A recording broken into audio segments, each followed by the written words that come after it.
Are we in? I believe so.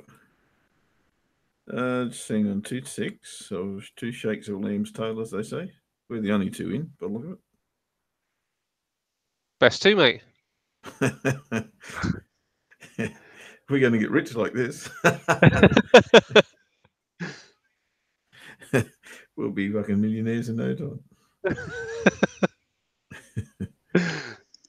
All right, we better start talking about something in case someone comes in. Well, I can talk to you. I can talk to you about the footsie if you want. All right, well, let's have a look at the news first, eh? Okay, sounds good. I've got no Justin. screen of you. Just a blank screen at the minute. Really? Yeah. Okay. You shared? I thought I had, but apparently I haven't. Let's do it again. What's showcase? Oh, there we go. Yeah, that's better. Okay, well, let's talk about the news as it is, or as it was, and as it will be. And really, there's not a whole bunch to talk about. The overnight things with the Kiwi don't appear to have hurt its chances of rallying at this stage. I haven't had a good look at it, but I was looking at it against the. Somebody put a trade against the. What was that cross now? Against the yen. Although I'd say it'd have to be pretty weak to, at this point in stage, to not rally against the yen, to be fair, because the yen's just completely out of favour. And I wonder when that's going to turn around. To be putting a question to everybody, including myself. I still wonder when that's going to turn around, but at this point in time, it doesn't look likely. A couple of things, I guess, to note overnight was or were consumer confidence, which came out of the States around about line ball. No big deal there. No idea what Draghi said on Monday yet, or what Carney said. To be honest, Ash might know a little bit more about that than I do. The trade balance out of Kiwi land was a miss, and a miss to the downside, but on previous, not that bad. Let's have a look at see what history tells us on that one. Yeah, it's more down than up, obviously, but it looks very volatile, doesn't it? It spends a few months. Are they months? I assume they're months. Let me see. Yeah, they'd be months. It seems very seasonal, doesn't it? It appears that. Let me just investigate that a bit more.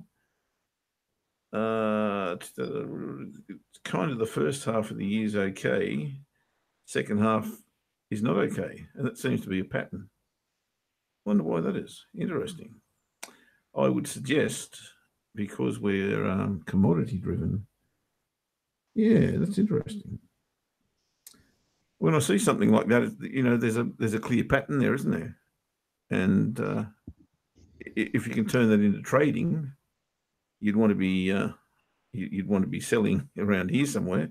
You'd want to be buying around here somewhere, wouldn't you? On that, yeah, interesting. I don't know. What's that? Is that the euro you're talking about? No, it's the Kiwi trade balance, and it looks very seasonal to me. The first half of the year looks okay, although not in that. Yeah, Let me in that. check that for you. And in the second half, it looks absolutely dreadful. Interesting. Okay, so I don't know if you can trade the trade balance as such, but I'm just going to lock that away as information anyway. So, what does it all mean today? Wednesday, we've had the Aussie construction work done quarter on quarter. So that's completed construction work down 2.8, which on the face of it seems to be a pretty poor number. But again, if you look at the detail of that, and the graph tells us very much that it's around about the par figure. It's a little below par, but it's not dramatic. It seems that that figure goes up and down across mean most of the time across zero, and it's not disastrous by any stretch. And the market doesn't put a whole lot of weight into that number anyway, and hence it's orange news. So I don't think I'll be influenced too much by that. And yet to come today in around about what have we got? 8:30 ish. Is it 8:30 or 7:30? 7:30 your time, yeah.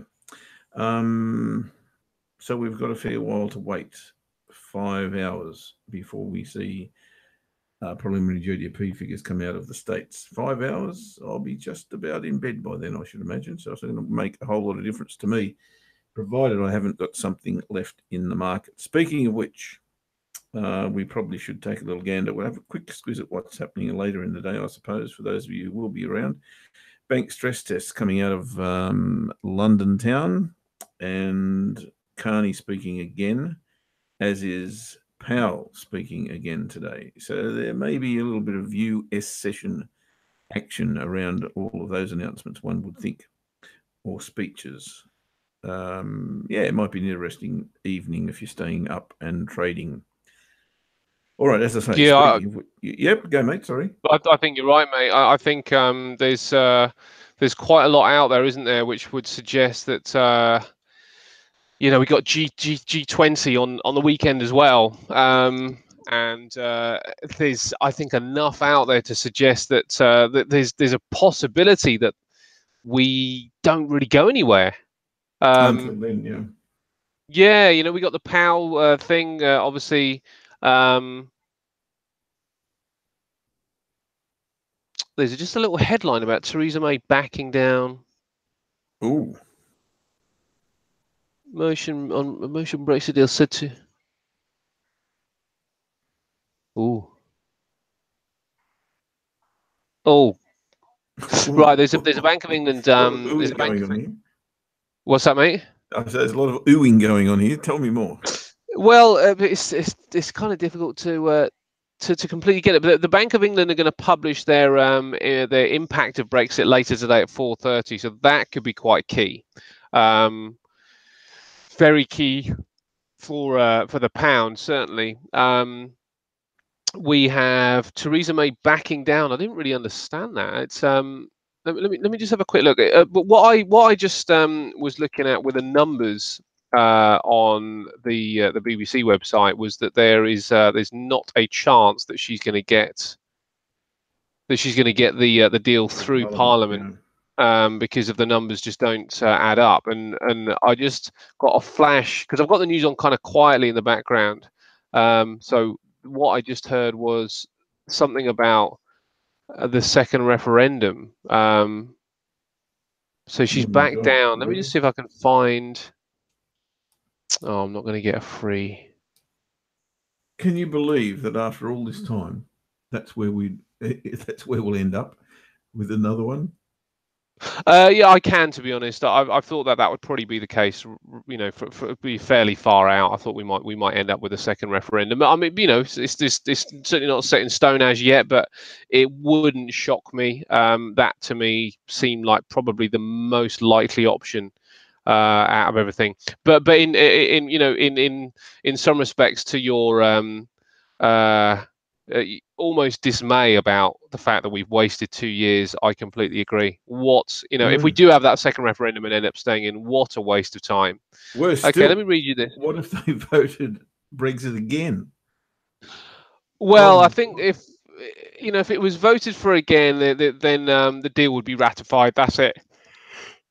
But it would depend on what's on the paper, because the thing is, and this is the difficult thing about the argument about democracy. Everybody sort of on the Leave side is happy that the democratic process took place. Everybody on the Remain side believes that the democratic process can only take place now because we are now informed of what Brexit really means. And I've got a little bit of sympathy with that, and because when it comes down to, and it might be because I'm a Remainer, but I think that is probably closer to accurate, because the argument that the Leave voters will say is that if you vote in a government and you get it wrong, then why didn't you come back and have another vote? But the reason I don't think that's really a direct comparison is that we've been voting for governments for hundreds of years, so we understand the process, we understand what it means, we understand what we're getting, we understand some of the crap that comes with it. But with Brexit, there's for thinking we understand what we're getting, because we vote for the wrong ones often, don't we? We do vote for the wrong ones often, but we know they're lying. I mean, that's the difference. We know that there's going to be sort of aspects of what. We expect them to be lying. That we expect them to. How bad is that? Well, yeah, well, but that's the method of winning elections, though, isn't it? I mean, if the method was winning elections was to be honest, then everybody would be doing it. It'd be a lot more transparent. But unfortunately, that doesn't work because the truth is that economies are a bit messed up and countries are a bit messed up. And if they were to tell the truth, then they wouldn't get into power because most of the stuff they have to do has to be done through the back door. You know, people wouldn't vote for more taxes and they wouldn't vote for higher prices in certain things and less money for the NHS and whatever else. Because we're But stupid. yeah. Well, but the thing is that they have to, obviously governments have to colour just the good bits. They don't really tell you the bad bits. They don't really tell you, this is going to be tough. They tell you the week after they've been elected, but not on the run up to an election. And that's the thing about it, is that we know we know we're going to get some of that with governments, but with Brexit we had no idea what any of it was. We didn't understand the Irish border issue. Very few people understood the exporting issue and the issue with Calais and the financial services and how the regulations on the medications, all sorts of stuff that we just didn't understand. So that's why I don't really kind of subscribe to the argument that it's the same as a general election, because it's not. This is very, very different. We haven't had this vote in 40 years, so people don't really understand. I think to have one more chance of this is kind of fair enough. Yeah, okay. And So if you've actually ironed out all those problems. You've road tested it, yeah, and it doesn't stack up. So let's get rid of it. Yeah. Okay. No, I get Well, that. well, no, not it doesn't stack up. Let's get rid of it. Does it still stack up for people? And if it does, and they vote for Brexit, then Brexit happens. I think that's Well, more either the way, yeah. key. Okay, Yeah, that's fine. you know, it's more the key that we're informed now, and I think a Brexit vote now would be a lot more. It would be more Informed, as you say. democratic. Yeah. Yeah. The people should decide. So let me read you this. So the UK Prime Minister Theresa May has backed down in a key Brexit battle with Parliament, ditching moves to stop lawmakers trying to rewrite her plans, according to an official. The government had intended to try to prevent the House of Commons from changing the terms of May's agreement with the European Union before politicians finally vote on it. But according to one official speaking on condition of anonymity, May's team have now dropped this tactic in the face of protests from politicians. That means lawmakers will be free to vote on a series of potential changes to May's motion, which could include calls for another referendum or for a deal, or for a different deal with the EU. It's a decision that with potentially huge implications for the future direction of Brexit. We should definitely check out the pound. The fact that May is backtracking already ahead of the December 11th vote suggests she knows she's losing the battle with rebels on her own Conservative Party who want to tear up the agreement she has reached with the EU. So there we go. That is pretty significant, right? I don't know whether you've managed to look at the pound. Have you got one up? Well, I've got one up. No. Look, not much happening. It's had a little bit of a dip off the daily pivot, off resistance. Yeah. No real change. It's still in a pretty tight band. When was Yeah. that? Okay. That announcement. Right. Well, that's 10:51. Oh, it was last night. Yeah, in here somewhere. Hmm. Yeah, it Yeah. hasn't Around really about. rocked the boat too much. No, it hasn't, is it? No. Okay. Angus So, on. yeah. Is it? What do you think of it? Mate, yeah, it sounds on the face of it to be or a necessary concession coming from her. Yeah. Well, is it good or bad? I think probably the market has already priced in she's not going to get it through, or if she Yeah. had, if it hasn't, then something's wrong, because that Yeah. seems to be the likely outcome, and the market's Yeah. not that silly. So Well, and this is the point you were making on Monday. You know, when the market wasn't taken off, why wasn't it taken off? And I yeah, think you've just hit the nail on the head. It was pricing in the fact that she's not going to get it through, no matter what. no matter what. Yeah. Yeah, there's plenty of turns to go here, isn't there? Still, I let me show you the FTSE as well, or are we? Well, okay, let's talk a bit of trading before we get into UK session, and Yeah. we can come back to this because it's very interesting, obviously, and market. So is Angus quite happy with Theresa May, or is he a bit? Apparently, he's voicing his opinion that it's okay. He's saying, "Go, go." It's okay. It's all Okay. good. What does he think of Brexit? How did he vote, by the way, or did he? He thinks Was it's a he bit not? rough.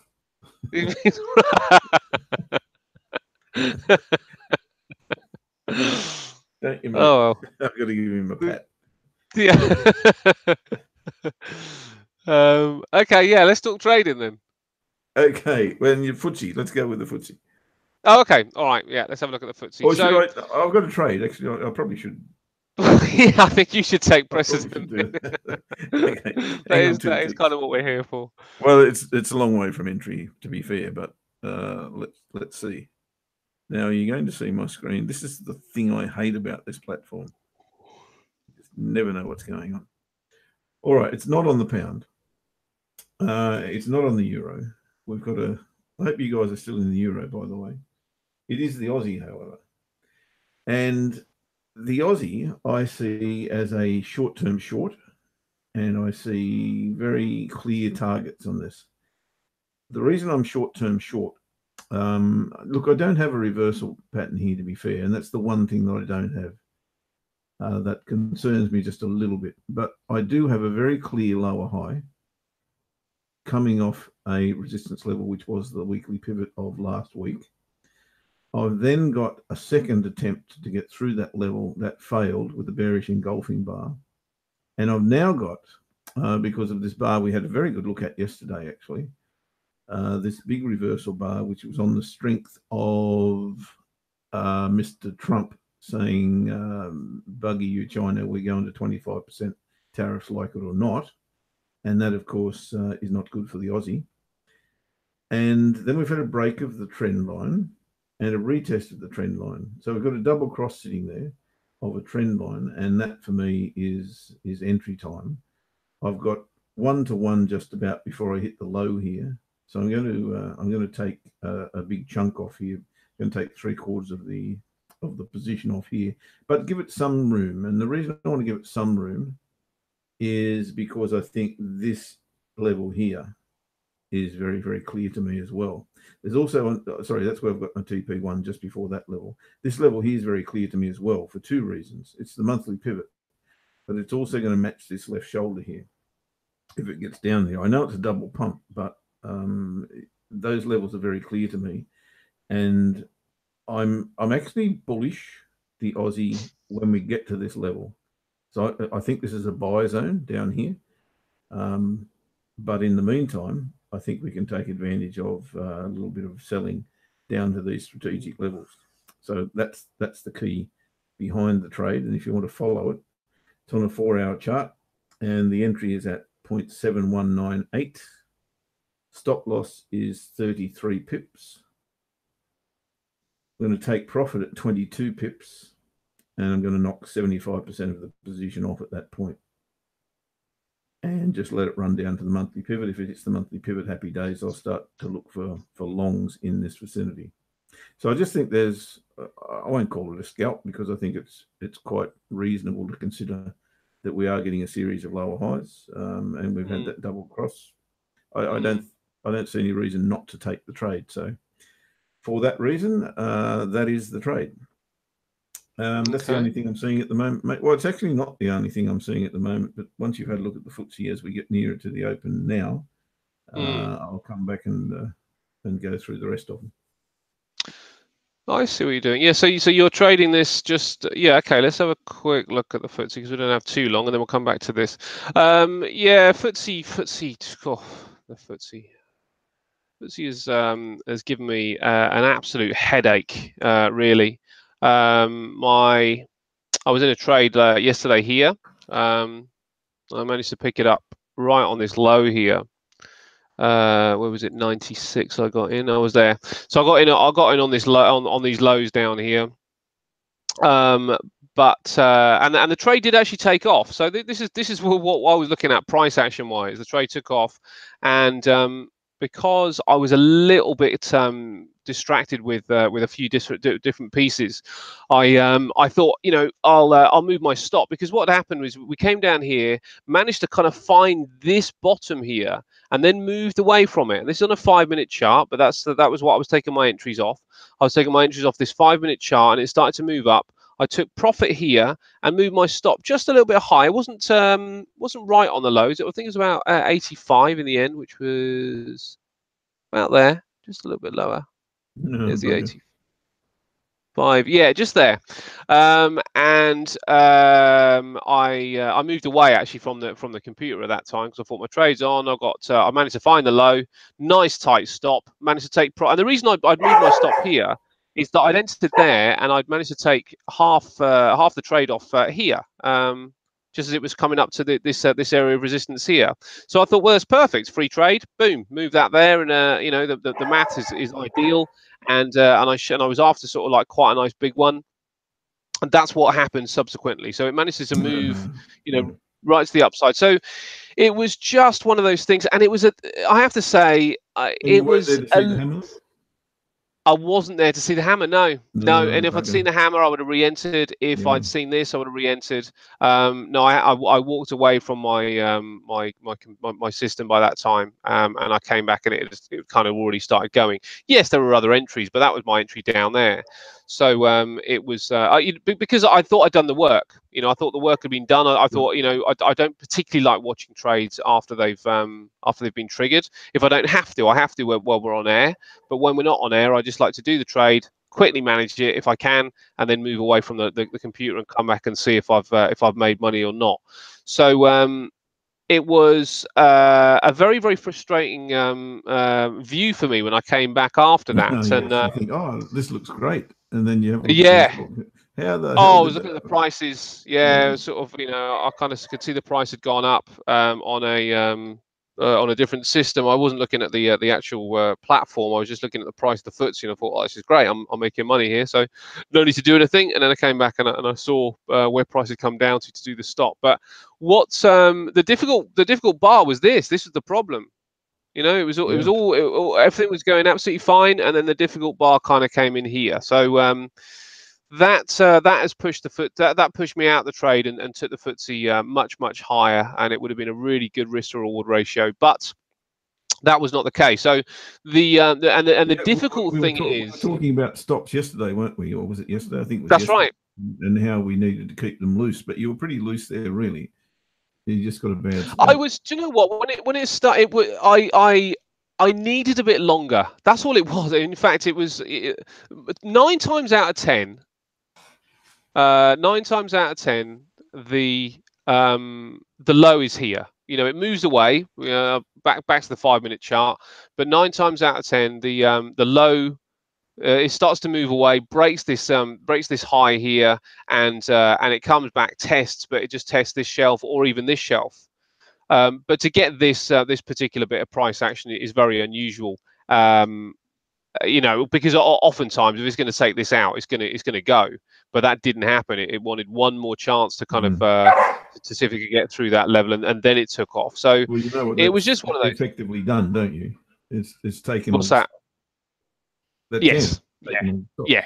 It's done exactly. It's taken all the stops. Yeah, managed to get some liquidity, and it went. Yeah, you're absolutely right. That's exactly what happened. So it makes it a difficult prospect for me, because the issue with the FTSE is we have this seasonal aspect going on right now, where the FTSE usually would rally right up until the start of January. So throughout December, it would usually rally.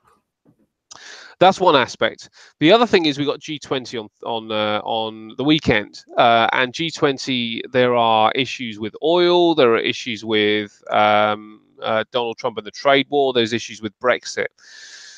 So there's a I mean, I just think that when it comes to it, are we likely to now see a takeoff? Because you know, I've been on and on and on about us getting back up to these levels and testing these levels, or I've been on and on and on about this particular trend line being seen. So, and these were both a long way up, you know, but both of these areas, maybe if it starts to rally, the trend line will get hit first. These are quite a long way up, and my current thoughts on the FTSE are, if I'm going to trade this, it's got to be next week, which is, I I've missed two really good trades this week. Yesterday's one was kind of painful, because I would be taking profit now for sure. I would have taken profit and I'd be leaving the rest run at the same, and leaving my price at break even. I would have definitely taken profit when it kind of started to hit this area of resistance here, and I'd be leaving the rest in the market and then just trading stops as I went. So now all I can try and do is, yes, try and get in at the daily pivot. That would be absolutely fine. But do I have the belief that it's going to take out this particular level? And the answer is yes, to a degree I do. But is it going to be before the G20? And the answer to that is I don't think it will. I mean, I don't know, but I don't think it will. And can I really trade something purely on a technical when I have a fundamental stance on my belief? Because what's going to hurt more, missing the trade or being in a trade that goes the wrong way? I mean, you can answer that. Yeah, well, I mean, I'd say being in the trade that goes the wrong way. I'd prefer to wish I were in than wish I were out. And I just, even though this might go, I've got to leave it because my thinking is about this G20, and there are a lot of issues about the G20, and I'd prefer to see whether this is going to rally after the G20, or because we are actually, you look at this on a daily chart, we're actually on a level of resistance. Or do we start to come down? And this is the point for me. A trade in the area that I wanted it, which when we look at it on the daily chart, it is this point here is nice, far enough away from resistance to trade.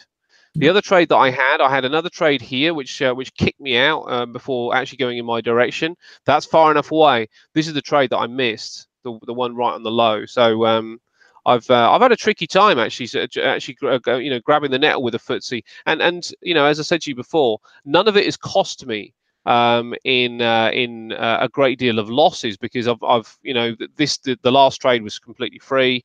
There was one here that was kind of cheap. And I've made a little bit of money here and there, so it hasn't really cost anything. But what it has cost is some really nice profits. Yeah. And you haven't gone negative, but you haven't gone positive as much as you. This is the thing, that since I've got back from Bali, I'm kind of easing my way back in, and it hasn't been a particularly easy journey. And really, the way I kind of think, I think yesterday was probably my opportunity of the week to make some decent money now, because the G20 is looming, and we're at a potential resistance here. So I'd almost prefer to go short on this particular area, but this is shouting at me. So there's a lot of conflict for me here. I can see it too. Yeah. So that just suggests to me that I'm better off preferring that I'd be in than I'd be out. There's a possibility that it dips.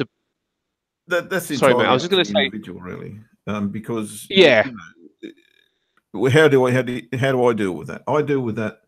Okay, I'm not going to miss the trade if it sets up. I'm going to trade it, but I'm going to trade it at bugger all. I'm not going to risk anything. I'm going to put a schooner on it, or a pint of Guinness on it, or whatever the case may be. But I'm not going to miss it. That's the way I approach it. But I'm not going to take risk either. Yeah, well, the market has just opened up, and it'd be interesting to see, how it deals with this particular level. Because I like to have a catalyst, when I'm trading. And to be fair, if I was going to trade this, it would be the daily pivot. That's the first point of call. That's the most obvious level, really, the daily pivot, or maybe just slightly lower, around about the 70-30 level or something like that. So that'd be the only area that I could now go long, and it's just a bit too far away from my original entry. But yeah, it'd be interesting to see how the market handles this, because I really like a catalyst. I really like to know why I'm trading in a direction. And what I've got right now is a reason to trade long with the seasonalities. But seasonalities are the broad picture. But what do we have for the immediate picture? And the immediate picture is this G20. So that's a little off-putting. I mean, the only caveat is that there's G20 for everyone, and China had a pretty good session. If I bring the Chinese stocks in here, this is the Chinese session. And there's G20 going on for China. The Nikkei also had a really good session. So the Asian markets actually performed pretty well actually.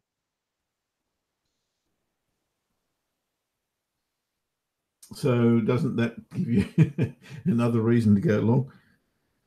Yeah, yes it does. Yes it does. I mean, to be honest, we got the market kind of taken off already, or attempting to take off already in this first few bars. But this will be the wrong price for me anyway. To be honest, this is the problem. I mean, if it does dip and give you a price. Yeah, I mean the price has got to be right on this. But yeah, your point of and to be honest, the technicals just look great on this now for a long. The longer term technicals. Let me show you the 4-hour chart here. This is the 4-hour chart, and we've got do you remember we were talking about the pattern here? We were talking about the let me just make it a little bit smaller. We were talking about this being a potential left shoulder head and then right shoulder here.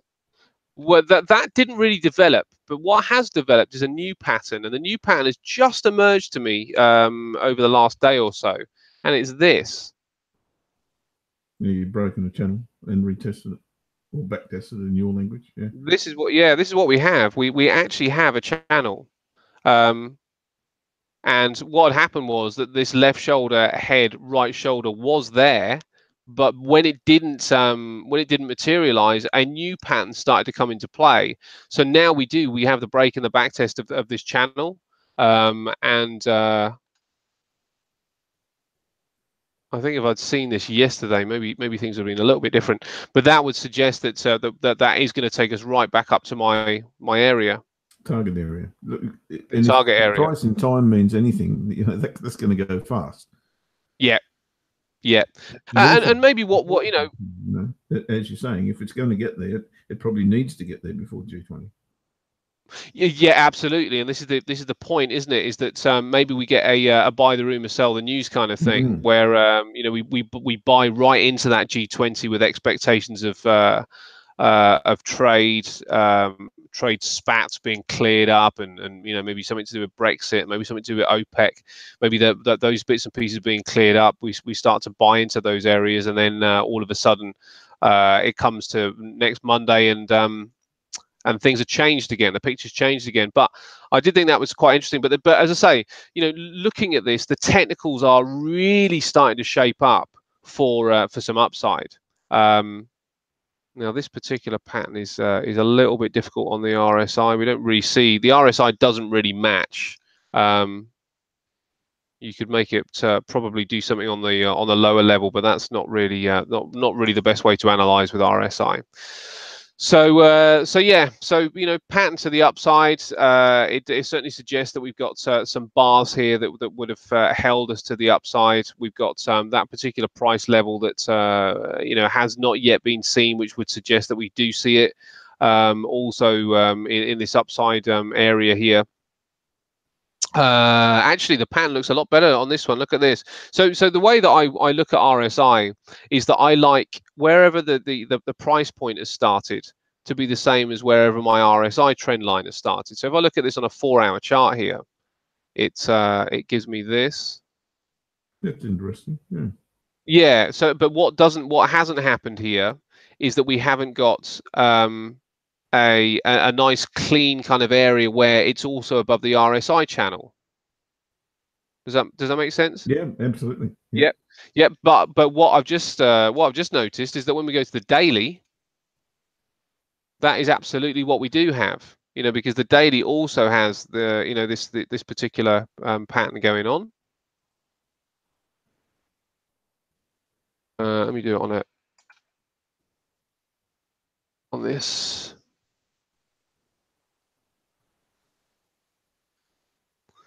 Just so we can make it nice and even.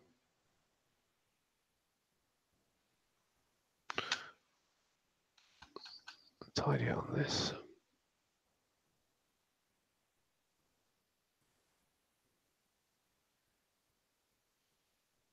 There's our pattern there. That's our pattern that we've broken through there. Now we go back to the daily now, and what we see with the daily, if we do the same thing, we're going to start from this point here. Now look at it. Completely different picture, right? I mean, it's sort of like this one has broken through this trend line. I don't know if you can quite see that. Yeah, if that's that clear. Yep. Yeah. So that one has broken through the trend line, and not sure where the low really kind of has given us from, but it has broken through this trend line, and now it looks like it's starting to take off to the upside. So this one has broken the upper end of the channel along with price, which suggests now that the momentum is now free to start moving back to the upside. So, as I say, on a technical aspect, this is shaping for a long. And if we are going to go long here, let's just discuss what we need to see if we are going to try and get the long. I'm going to put some price levels in on both charts here. Probably won't be using the RSI in this particular scenario, and this is the thing about RSI. It's a bit tricky for people to really follow what I do with RSI, because the truth is that I use it as a soft indicator, and it only comes into play sometimes. I won't. It does make it hard to teach someone, doesn't it? Yeah, because I can't. Strategy. It's really tough to say, look, this happens every single time. That's right. Because it simply doesn't. I only employ that when this one lines up with that one. You know what I mean? Yeah, yeah. Well, this is the thing. You see, that with the RSI, if you were to follow the RSI as a signal and wait for it to shape up every time, you would still get. In fact, you'd get some amazing trades. But if you're only trading one chart, as I am, only one instrument, I mean, you could then go around. I think you've said it before. The idea really should be that you trade one instrument or one strategy, and if you were to use the RSI across the board on all all the different currency pairs, then you're going to get it. You're going to get a specific way it shapes up, and that's a really successful way to trade. But because I trade the FTSE, I'd be waiting, maybe 2 weeks or 3 weeks before the RSI came round to switch up to give me an entry, which I don't need these entries on the RSI. Right then, so let's talk about it then. So we got daily pivot in this point, which we haven't yet seen, which I wouldn't want to trade anything until I saw at least that, and we got this this lower trend line. What else do we have? We have 4 hour. The 4 hour. The 4 hour is just a bar. The top of this hammer here gives us the 70.28 level. Yeah, that looks like a decent point there. Maybe even a little bit higher. Maybe even a little bit higher to try and get these lows in. So somewhere in this area, I would suspect between 70.28 and 70.38. So there's a 10 pip area here that if we are going to go long, this is the area that we're going to look for. Stops would probably have to be under this this trend line initially, and then we'll see if we can get anywhere with that. Because as I say, we'll be looking for that explosive move to the upside. And you've kind of talked me around into thinking that maybe the G20 hanging over the market could actually be a good thing, because there is that lack of clarity, and just with a little bit of hope, right up until Friday, we start to see some buying. Now, when it comes down to the other aspects of news, let's just quickly check what we've got coming up and see if there's anything else that's really obvious out there. So, the stress tests. Oh, this is going to be interesting for Brexit. So 4:30, we're going to get Mark Carney talking about bank stress testing and financial stability report. This is all to do with Brexit. There's a lot in this detail to do with Brexit and the stability of the economy with the Brexit model that has been given to him. ECB Draghi. Okay, what's he talking about?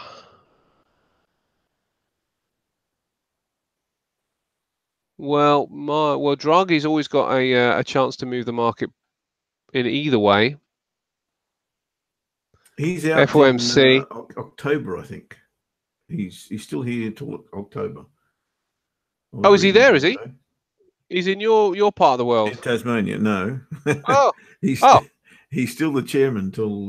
Oh, sorry. Yes, yes, yes, yes. I Yes, think he we were certainly is. speculating March or May or something, but no, I think So it was October. It's October. He's out, is it? I believe so. Right. Okay. Question is, will he want an interest rate rise before he leaves?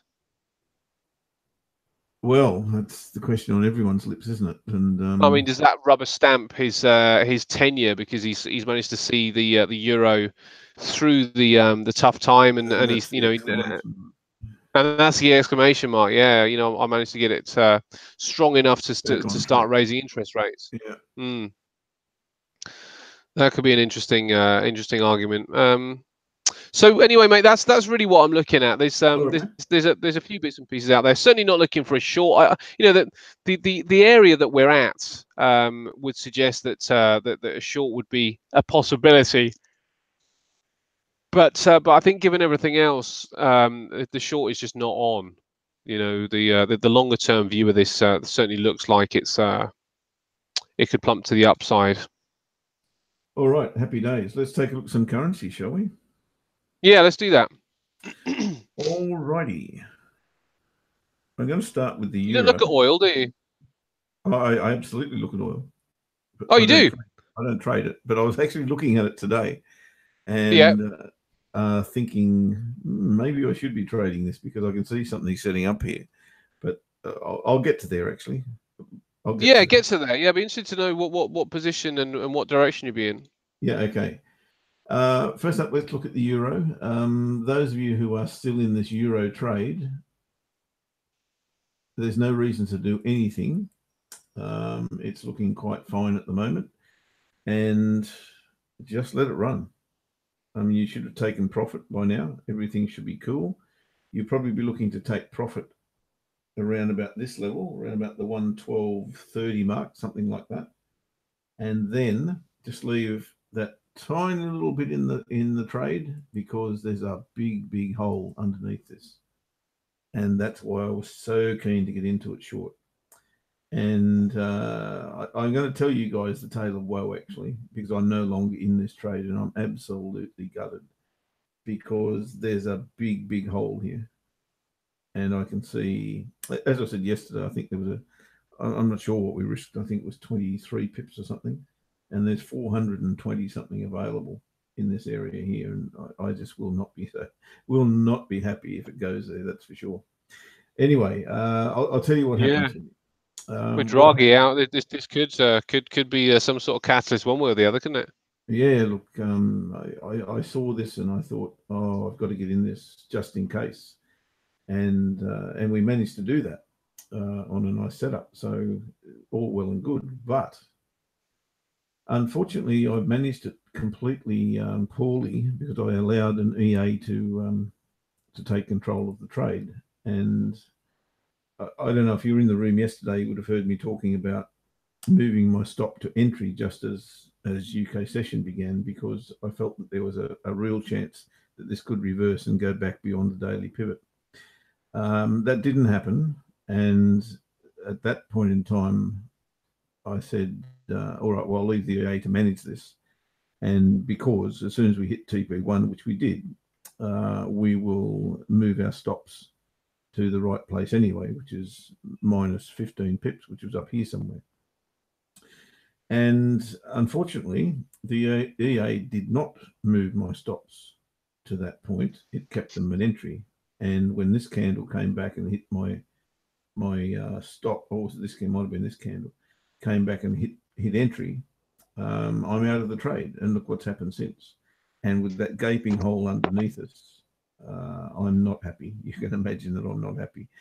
Anyway, I'm not even sure if I've learned a lesson there, or what the lesson is. But Well, that's the key, isn't it? I'm not That's the happy. key.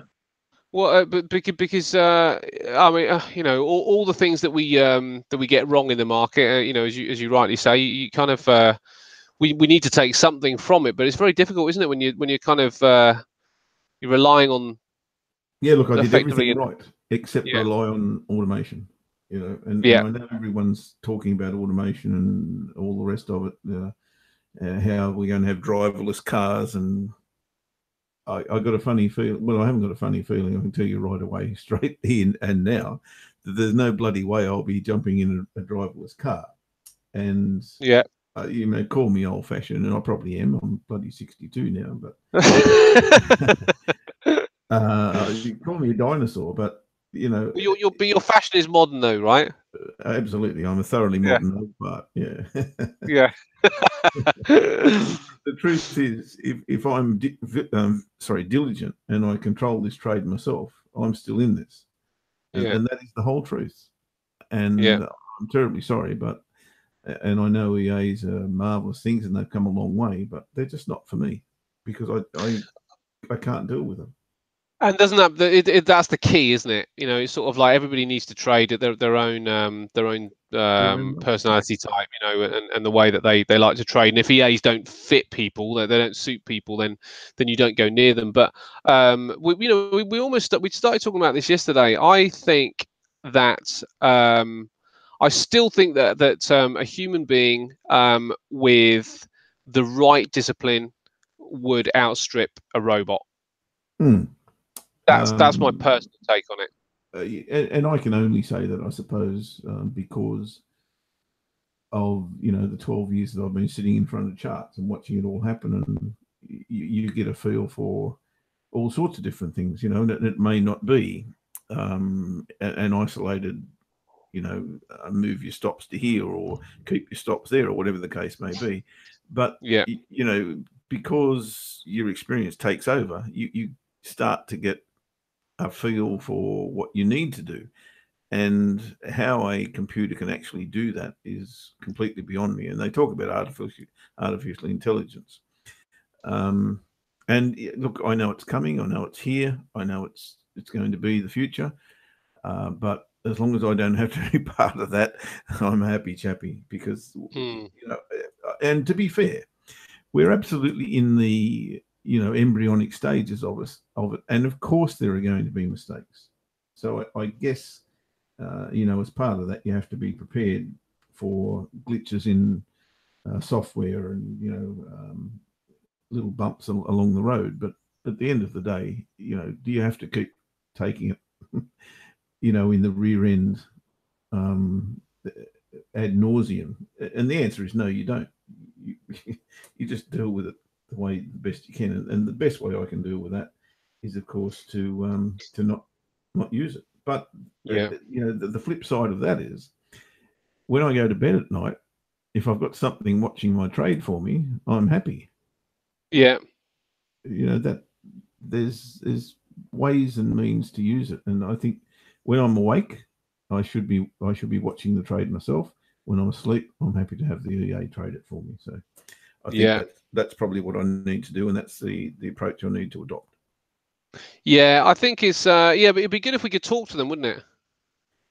Well, there'll come a time, and well, Yeah, certainly there is a time now. You can't talk to these ones per se, but it's not far away. Siri, or what's that other goose on Google? I don't know what do they call it, uh, Cortina or something, Cortana. Or oh, that's right. Yeah. Cortana, yeah. On Microsoft. Microsoft, yeah, and Yeah, there's others coming as well. And look, I must sound like an old fart, and in truth, I suppose I am. But um, there are, I guess, ways to use them, and ways that, and as you say, Ash, it's horses for courses. If you're happy and comfortable with it, and I think it probably hates me because I hate it, and I think it yeah, feels it's like a dog, yeah, if you walk into a yard where there's a dog and you're scared of it, it'll bark and bite you. But if you're in control, you're probably okay. Yeah, yeah, So I think I'll leave yeah, it there. absolutely. And I hate to talk things down that are advancements or perceived to be advancements, because I know they are at the end of the day, and I need to get used to it. But I don't think I really need to be I don't need to be controlled by it, is what I'm saying. So let me control it rather than it control me. That's where I'm at. Well, maybe it's just not there yet. I mean, that's the other thing as well, is that I think there's an aspect of it which is, as you say, not for you. But then there's another aspect where maybe it would be for you if it was a bit more intuitive to the way that you want to do things. Yeah, look, and I needed to have that conversation with Peter when I was in Bali, and we started to get there, but got interrupted, and maybe that's exactly what I need to do. Peter pays for a flight for me over to London. I'll probably do that. Well, you would have another look at it and see if you can figure out so it's more intuitive to your. Yeah, look, and I don't. Well, yes, but I don't think you can't program something, in my opinion. Maybe you can, to actually look at what I did yesterday. I protected my capital by moving my stops to entry, because I knew that there was a potential for London Open to turn things around, as it can do, very, very quickly. Yeah. Yeah. Which is why I wanted to protect my capital. I was already in profit, so why be at the mercy of a change of direction? Was my thought process. So how can a robot know that? Well, I suppose I can tell it that, okay, if I'm in profit at London, okay, there's a circumstance that can occur and recur. But the next thing the robot should have done anyway, because it's programmed to move my stop to a certain place when I take first profit. And it just didn't do that. Now, what happened, obviously, was when I overrode it and moved my stop to entry, it must have nullified the TP1 order to move my stop to X minus 15, That's obviously what's happened, but clearly I didn't have an understanding of that. Anyway, yeah. They're my woes and nobody else's. So, let's move on. And yeah. It's very, very difficult for me now to think, okay, how am I going to trade the euro? Well, I know how I'm going to trade the euro. I'm going to trade it as I normally trade it. And at this point in time, I'm still of the mind that this will go long at some stage, but that stage may not be for quite some time. And that big gap under here is the real key for me.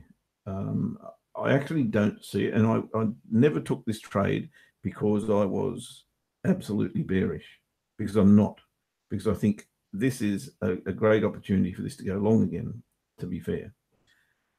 Yeah. The reason that's what I saw. I saw an inverted head and shoulders there, and I thought, well, this is a long for me, but I haven't really seen a decent enough hold. No, look, it's still there, and I'm still looking to trade it more. But I couldn't miss the opportunity, as I said before, to miss this trade if it does go beyond this low, because there's just a whole chunk of money to be made here. That's why. So that's the reason I'll be filthy if I miss out here. If I'm right and we do get a bounce at this point, then no harm done at the end of the day. But yeah, and that's where I'm still at. I'm still looking for a long. I don't see it right now, but you are looking for the long, are you? Do you know? Do you ever look at the dollar Swissy?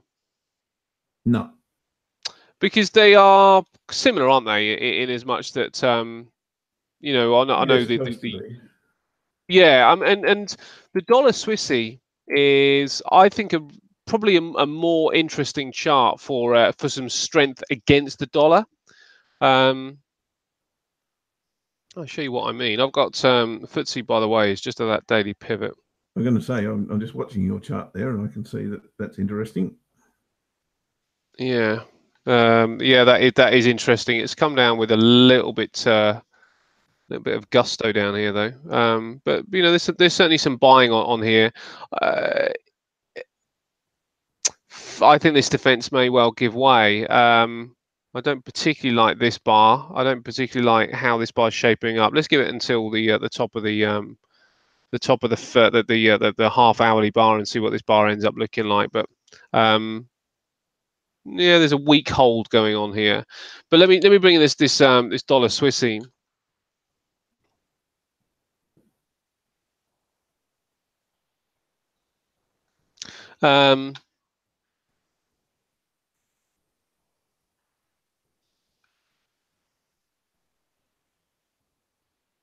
This is where I find it quite interesting. I've you know, this particular bar is not too crystal clear, but it looks okay. When we look at the 4 hour, this is the area that looks like it's going to struggle to get through, and you know, this is where we are. So I wonder whether there could be just a bit of selling coming in with the dollar. I'm not sure what's. We've got a few bits and pieces with FOMC, and some of the rhetoric has been a little bit cooler, isn't it? About FOMC and about rate hikes and everything else. And I wonder whether the dollar Swissy might be a better prospect than the euro. And this is the thing, you know, if we're looking at something long dollar, and the Swissy is doing very, very well. You look at it against the CAD. This is the CAD Swiss. You know, fairly strong to the downside. Swiss yen has been fairly strong to the upside. So the Swissy, this is the Aussie Swiss, probably meandering a little bit, but it's certainly not weak Swissy. This is the pound Swiss again, strong Swissy, weak pound against the Swissy. So the Swissy might actually be a fairly decent option. I haven't really checked the euro so much against some of these others, but the Swissy looks pretty good right now. Okay. I won't have a look at it at the moment, but if you're happy with that, then let's take a look at it a little bit later. Do you know the CAD I also find interesting, because did we come to oil? Did you talk about oil? No, I've got 2 more to go before I get there, but okay, you can talk about it now if you want. No, go for the other two. We got plenty of time actually. Okay. First one I want to look at is, I don't know why this happens. There we go. And there we go. First one is obvious. It's cable. You know, we need to look at cable. And the reason we need to look at cable is to either go, A, it's too hard to trade because of, or B, it's not too hard to trade because it's doing exactly what you would expect a technical currency pair to do. And that's exactly what I see. I see nothing but technical, I won't say perfection, but it's not too bad, because you come off a low, you get a lower high, you get a higher low and you trade it. You come off a high, you get a lower high and you trade it. You come off and get another lower high and you trade it. You come off the low. It's doing exactly what you would expect a currency pair that is ranging to do. And once again, we're at the point where we're going to hit the bottom here. One of two things is going to happen. It's going to break through, or it's going to bounce off there. It might break through and give us a false break, which is even better. It's even better if it breaks through here, then comes back into the range, and then gives you a higher low, because that's a beautiful, beautiful sign. So, you know, that's not rocket science to me, what's going on with the pound. It's absolutely behaving as I would expect it to behave. And if you look at the 4-hour chart, as we did yesterday or last night in the TTR, it's come to the weekly pivot. It's hammered the hell out of it, and then it's given up. And yes, that was a fundamental move. That was the resignation of who's your Majig, whatever his name is. I can never remember his name. But you know, the technicals are still there. If you can find a way into that, then happy days. But the technicals are still there. It can't get through the weekly pivot. And guess what happens when it can't get through? It's gonna at some stage fall away before it has another crack and gets through. Because you must remember this. Levels are not broken from a high percentage point of view when price is at this level. The levels break from a move that starts down here somewhere. That's where the momentum is first built up. You know, it gains momentum from somewhere down here. And if it can't get through, guess what? It bounces off. But if it does get through, it's come from here. It hasn't come from here. And that's, you know, it's something that's very, very interesting that most people, I don't know, either ignore or outright reject. But to go long at these areas is such a, well, I was going to say crazy thing to do, because it rarely works. It works sometimes, but rarely works. These big moves, that's where you get the smashing through of resistance. And they start from here. They don't start from here. This move didn't start here. It started here. And so will the move that breaks the monthly pivot. It'll start from down here. Won't start from there. So, you know, they're the kind of things that we forget them day to day as traders ourselves, because we get up to here and we see momentum building. We see momentum building. So, oh, shivers, we've got to get long here. But the reverse is absolutely the case. When you start to see this happening, you really must understand that at some stage price will pull away from here. Then it'll have another crack. Then it'll pull away again. This is fundamental stuff as far as I'm concerned. Sorry, fundamental is a bad word to use, but it's basic stuff. You know, you don't go long here. You're not looking for longs at this level. Yeah. And, you know, the pound is doing exactly as you would expect it to do. It's hitting resistance, fail, fail, fail, fail, fail, and eventually it goes nut. Same. And now it starts to come off the daily pivot. Maybe it's going again off the daily pivot. So, you know, nothing really is outstanding here. What I'm seeing is something that is driven by announcements, most definitely. That's what's making the move. But eventually it's coming back to the technicals and doing exactly the same thing as it always does. This was a fundamental move. What was that one? That was Theresa May last week, saying that she's got this, you know, everything's going okay, and she was right at the end of the day. But what did the market do? The market said, "Well, no, we don't want to. We don't want to go long here.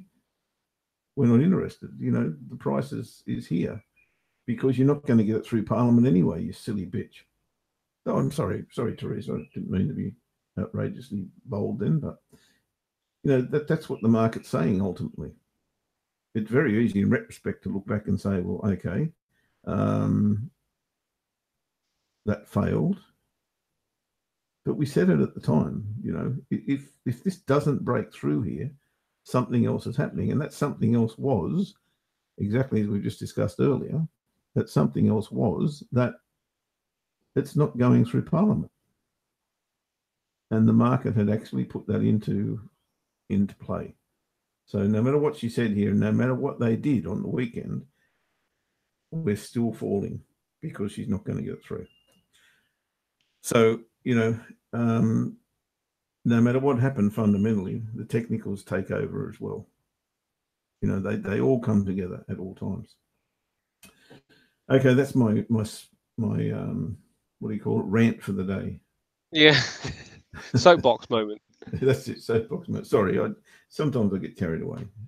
I don't think you can get carried away with this stuff, mate. This, because, you know, we were talking about it yesterday about you know, the approach with markets and everything else, and one thing is about price, obviously, but the other aspect, and this is the thing about, I said before, my belief is that a human with good discipline can beat a robot, but the point with that is that you have to have the right mindset.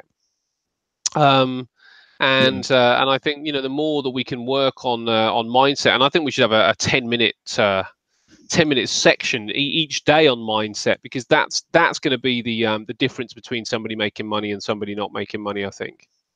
Yeah, it's what's going on. I've always said, the shortest distance between you and a great trader is 150 millimeters Yeah, normally, and yeah. that's represented by the distance between your ears. Oh, I thought it was down your pants. Yeah, yeah, I got Well, there you go. it. For a bloke, it probably is. The testosterone levels are a bit high. Is that what you call a dickhead? Yeah, yeah. Could So be. you're probably right, but you're right though. I mean, that is the case, isn't it? It's all about brain power. Yeah, and not in intellect. There's two definite differences between brain power and intellect. Yeah, Intellect is I don't know. That's something you probably comes out of your father's thing down below. The yeah, other one, the other one is learned.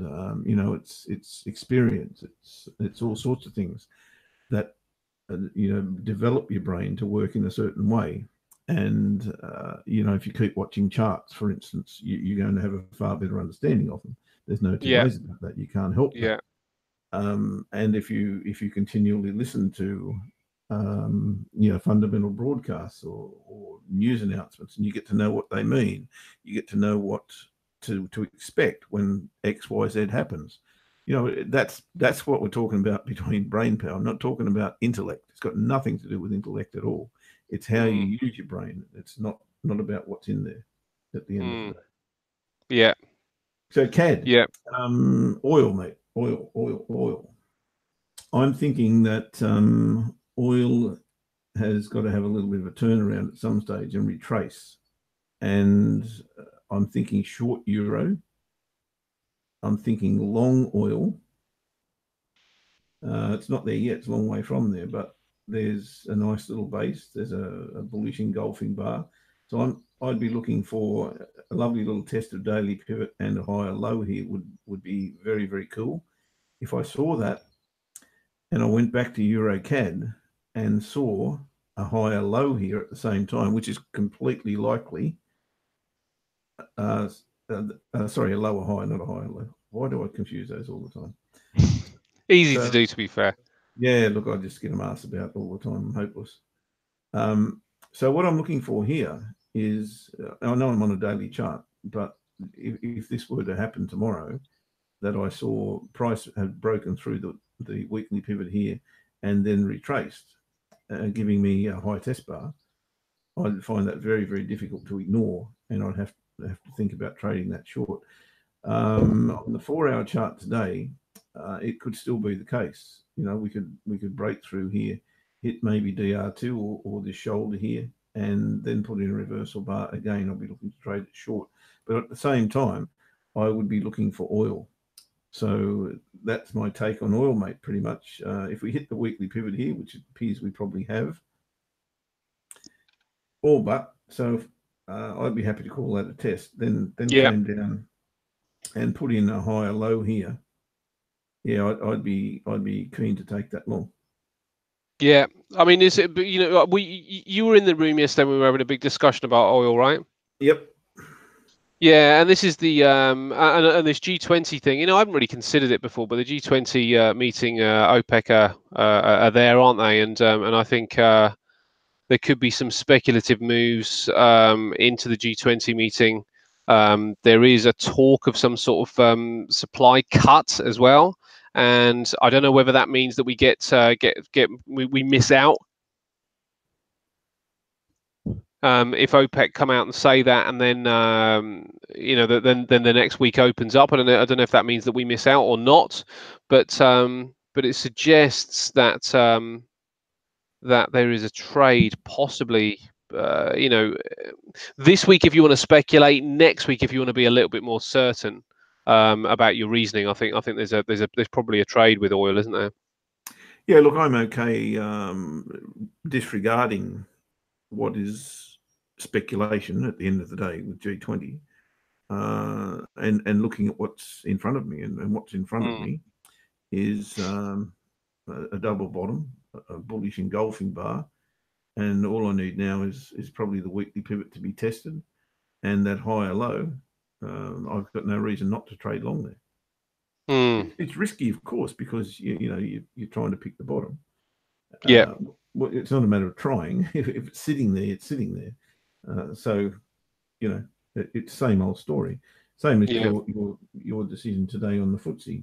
You know, if you're willing to go and it sets up, yes, it's very Yeah. early days, but trade it as though it's early days and put a small amount of money in the market, Yeah. Yeah. Yeah. That's a fair point, mate. That's a fair point. and then load up when it really sets up for you. You know, Yeah. on the second move.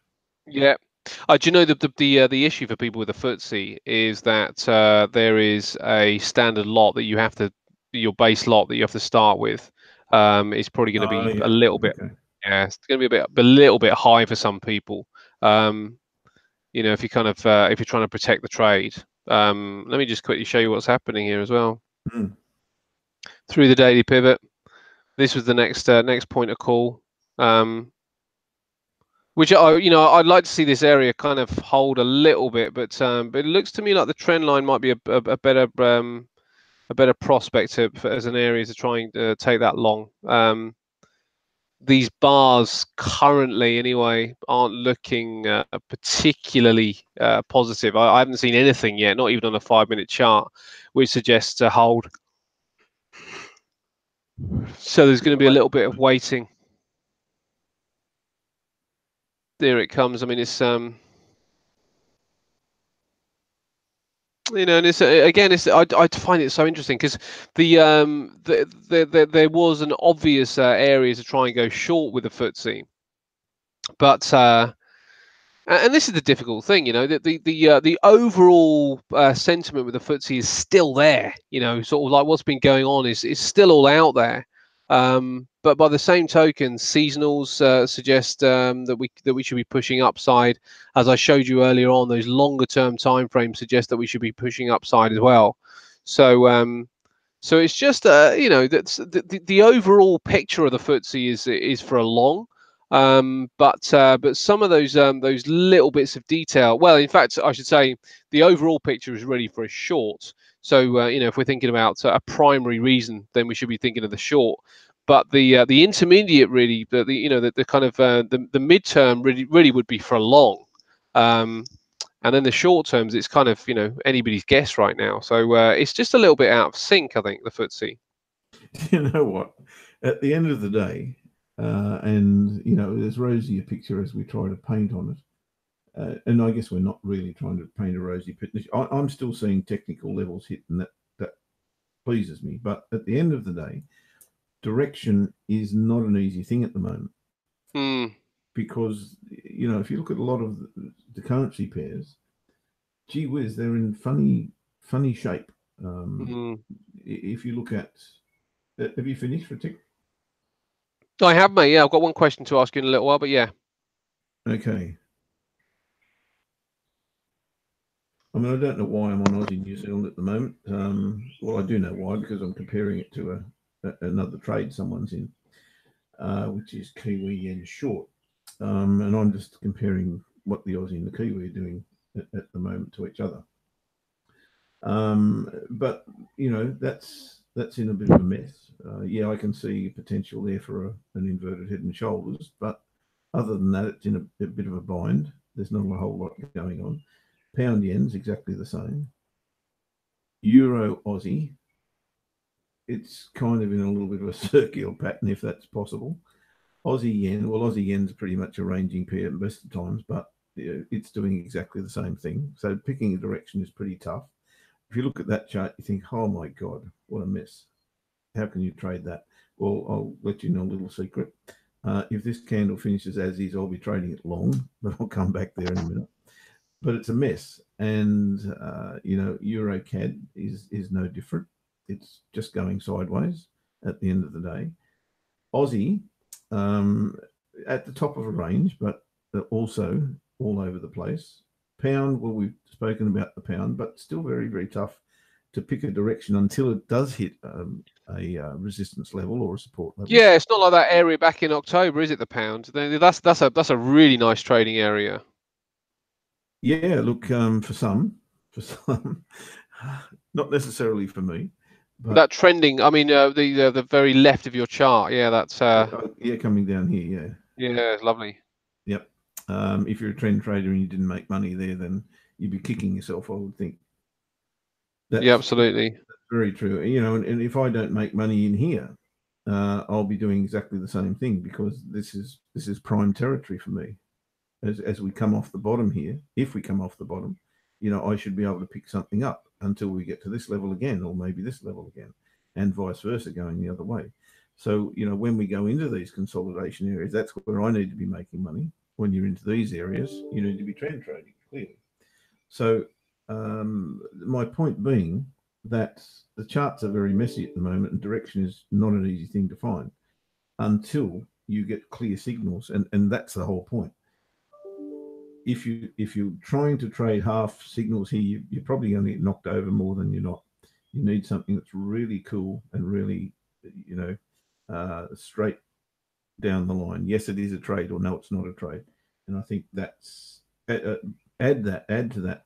You know, be liberal with your stops, because of, you know, this sort of movement, these spiky movements, which are brought about by somebody saying something, and somebody every day right now is going to be saying something about Brexit. You can guarantee it. Someone every day is going to be saying something about trade wars. You can guarantee it. So, you know, these are the kind of things that are going on. And yes, we can trade off technical levels, but you've got to make sure you're at one, and you've got to make sure Yeah. you've got your stop in the right place. So that's my take on it anyway, Matt. Yeah. Yeah. No, I completely agree. I think. Just a quick question. Yep.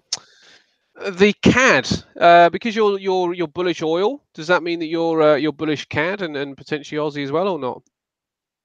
Not so much Aussie, but CAD, yes. But I only trade the CAD against the euro, which Yeah. is a double whammy for me, because I'm bullish the euro as well, to a point.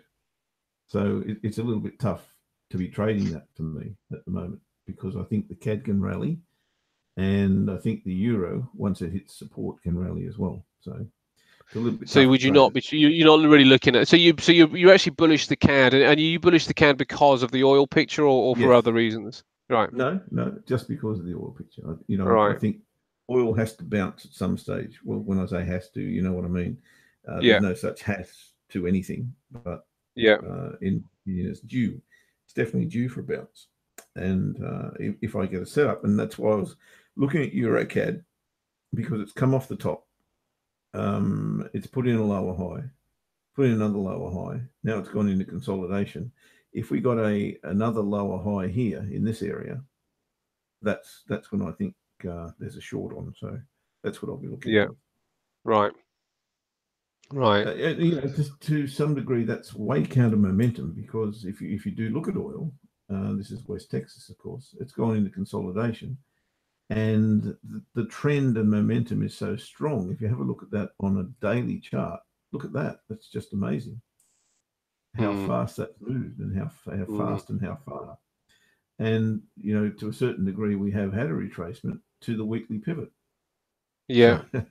you know, it's far from absolute in my book, because look what it does when it hits the weekly pivot. It doesn't do it all the time, but when it does, wow. Yeah. Who's to say it's not doing it this time? Um. And that's Well, what there's I'm little. saying. Nothing's crystal clear at the moment for me. No. No. So trading off support and Uh. resistance is quite okay. I'm happy to do it, but you know, if it's not crystal clear, I don't want to be in it. You want to quote for the day? The quote for the day. Yeah, that'd be really good, mate. I'm just wondering whether I might take the FTSE 100 long here. Okay, well, we'll stick with that. I might have just missed it.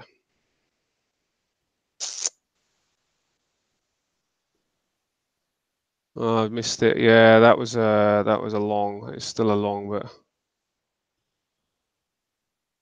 that's not my price. Damn it. Okay, if it comes back, we'll take it. Let me just show you what we got here. Mm-hmm.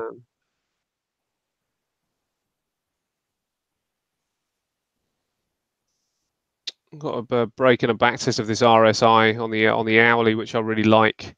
I think this may not come back, but let's see. It might give us another entry. But 5-minute chart over here has given us this really nice hammer. There is a slight entry at that high there, but I just want it to just to come back and tuck into around about the 70.20, and I will get on board. So we're not too far away from that, but if we can get down here again, then I'm willing to go long here, right into the top of the hour. I'll be happy with that. So let's put something in the market. I'm going to put an order in for 70.20. Oh, that's on the futures. So it'd be 70.19 on the UK 100. Everybody following the 70. I'm going to put stops down at this point here. So at 69, let's go 69.80. Just at yeah, 69.80. Just give us a bit of room.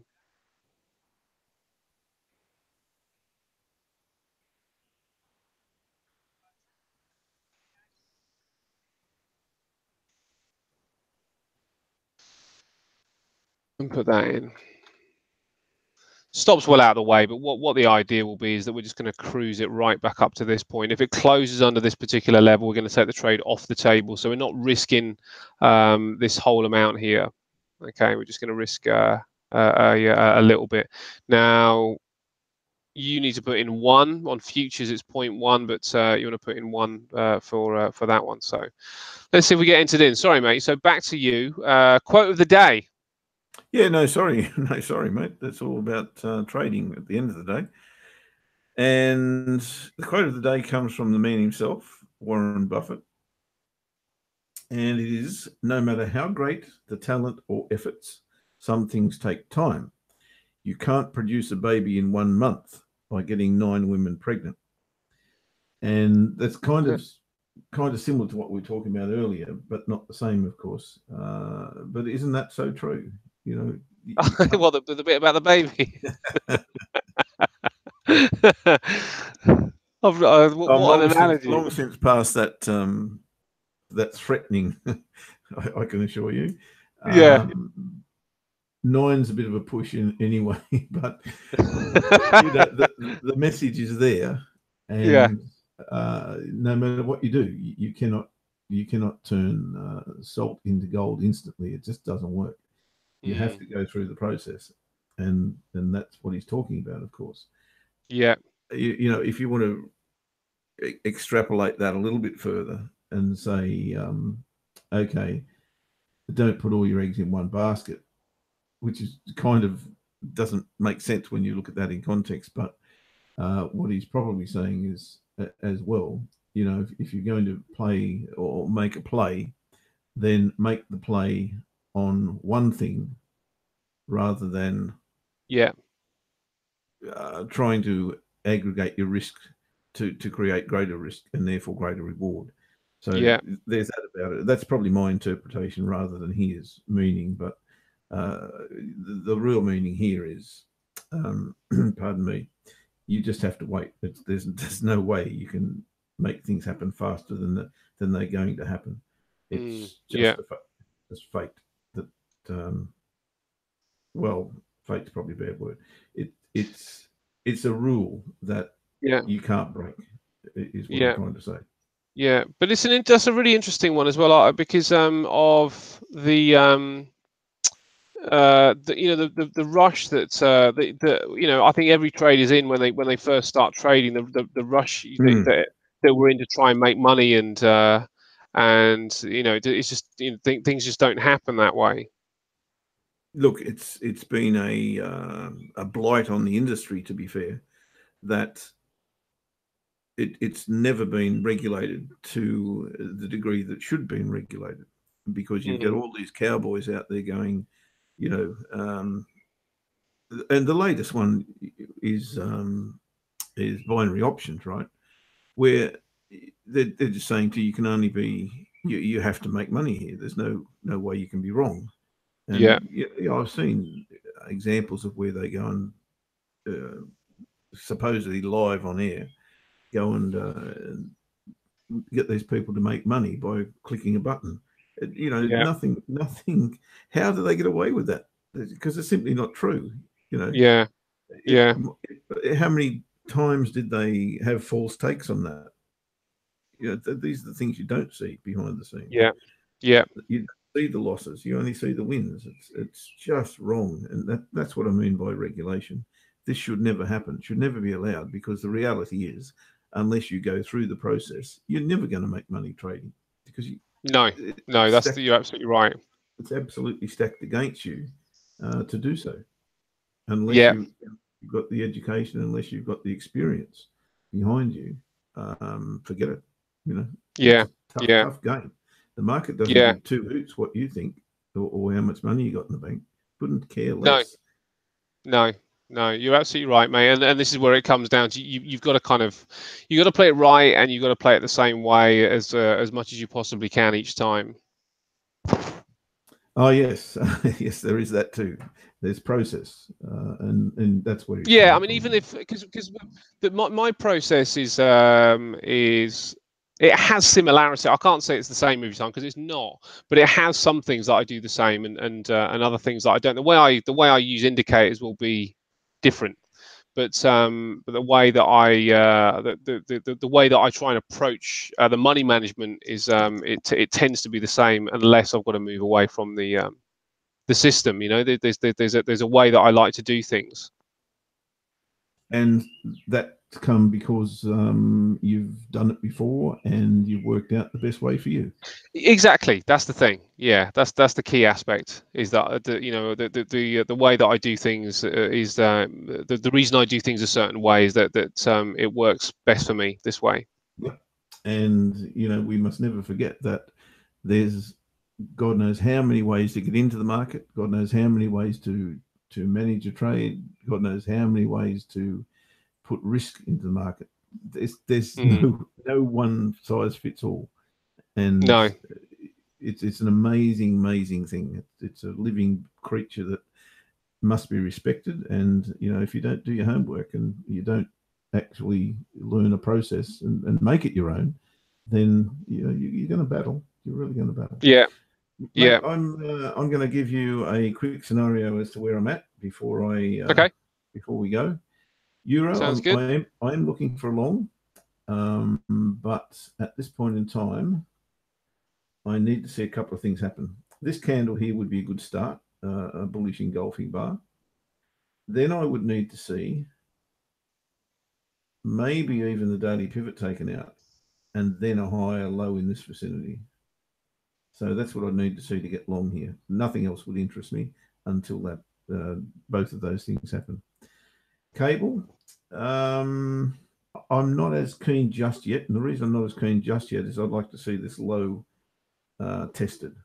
This one will probably do, but I'd really like to see this low tested or beaten, broken, and price break down a little bit and turn this into a false break. So take this double bottom out, or even match it. Either one's fine, and then give me a higher low before I go.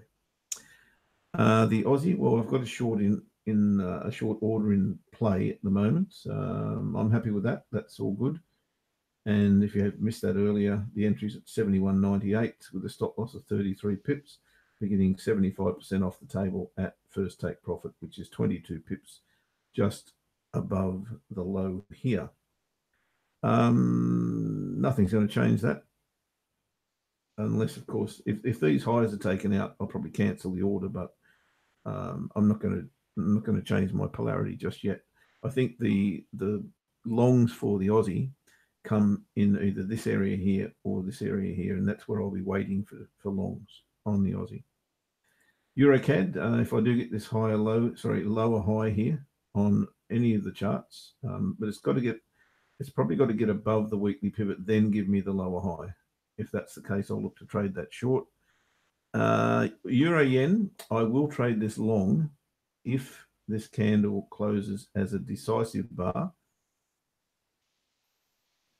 And probably the measure of that's going to be probably there. I wouldn't like to see it close any higher than there. So if this candle closes on there, on that line or below, I'll place a long above it with a stop loss below it. And what do you reckon that would be, Ash?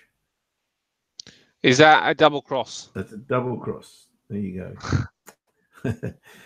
uh, obvious take And that's profit because level. that's to do with the pivot as well, isn't it? The double cross. Yes, it is. Absolutely. Yeah, yeah. Absolutely. So I'll be looking to take profit at, let me have a look. We're risking about 50. Yeah, 20 pips. So I'll be taking profit about 20 pips, definitely before the monthly pivot. If we get through there, I won't take a TP2. I'll leave the stop where it is. And my target would be in there. So got about 150 pips on offer there for a 50 pip reward. So it's a 3-to-1 trade if we can get it. And that's euro yen. That's about all I'm looking for, mate. Cool. They should do if they actually set up for me. Well, my order is in the market. I'm just going to wait and see if I get it. It's just sat around here. It's 70.20, and there's every chance it could come down and just see it one more time. So I'm just going to leave it there, and if it triggers me, it triggers me, and if it doesn't, I'm going to leave it. But this is a really nice hourly RSI, perfect signal here that I've been probably trying to explain while we were out in Bali, but this is the ideal RSI signal. So definitely looking at the longs here, but just need that slightly better price. So let's see if we can get triggered in, and that will be me, mate. Awesome, mate. If both of those come off, or yours come off, and one or mine come off, we should be having a pretty good evening. I think so. All right, buddy. Well, I will bid you bon bouche, and we will speak in the morning. Happy days. See you then, Great mate. stuff. Thanks, mate. All right. Thanks, guys. Safe trading.